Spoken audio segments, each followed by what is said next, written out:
Hello बच्चों, let's take a given question. The question says, why is it preferable to classify material as good conductor and poor conductors instead of classifying them as conductor and insulator?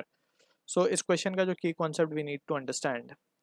सबसे पहले तो we need to have an idea कि conductor क्या है and insulator क्या है, and हमें क्यों उसे classify करना चाहिए good and bad में instead of conductor and insulator. So conductor and insulator. So जैसे हमने पढ़ा हुआ है कि कंडक्टर आर दोज मटेरियल जो कि फ्लो ऑफ इलेक्ट्रिसिटी को अलाउ करते हैं, allow us flow of electricity through it. ठीक है. इंसुलेटर डज नॉट अलाउ और ऑफर्स हाई रेजिस्टेंस भी बोल सकते हैं, डज नॉट अलाउ इलेक्ट्रिसिटी. यहाँ पे लिख देते हैं हम. From this point of view हम इसका डिस्कशन कंटिन्यू करते हैं.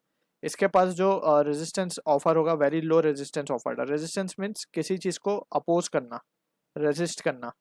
वेरी लेस रेजिस्टेंस, ठीक है ना. Very less resistance offer to current. यहाँ पे very high resistance is offered, very high resistance. अब एक्चुअली में सारे ही मटेरियल को हम कंडक्टर बोल सकते हैं, ठीक है. वहां पे कंडीशन ये है कि अगर हमने लेट सपोज एयर को बोला कि ये इंसुलेटर है, अगर एयर को हमने बोला कि ये इंसुलेटर है, या फिर वुड को हमने बोला कि इंसुलेटर है. पहले हम एयर का एग्जांपल ले लेते हैं. एयर को अगर हमने बोला ये इंसुलेटर है. अब एक्चुअली में होता क्या है, हमने लाइटनिंग देखी है. लाइटनिंग में क्या होता है कि हाई करंट और हाई वोल्टेज पोटेंशियल क्रिएट हो जाता है, जिसकी वजह से हाई करंट और जिसे हम बिजली बोलते हैं वो फ्लोर की तरफ या फिर अर्थ की तरफ आती है, ठीक है ना. तो वो करंट ही है basically.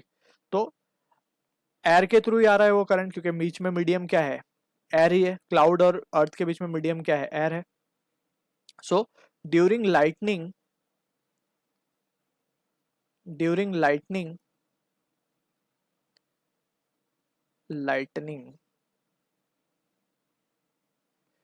lightning air becomes conductor. Air क्या बन जाती है, कंडक्टर बन जाती है.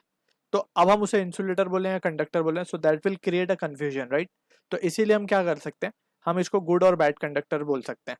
तो air is a bad conductor of electricity, right.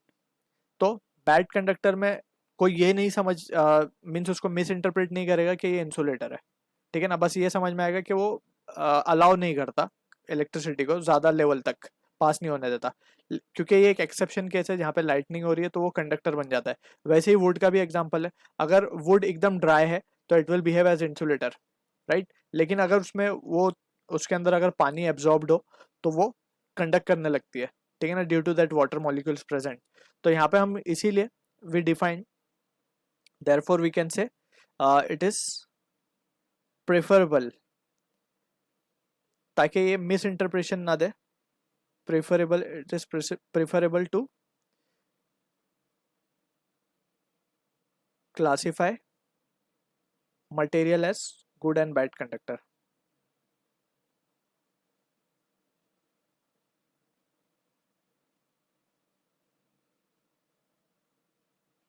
सारे ही हम बोलेंगे कंडक्टर हैं, लेकिन इसमें कुछ अच्छे कंडक्टर्स हैं एंड कुछ बुरे कंडक्टर्स हैं. तो that is what the reason we need to be clear with. So I hope you understood the solution. All the best.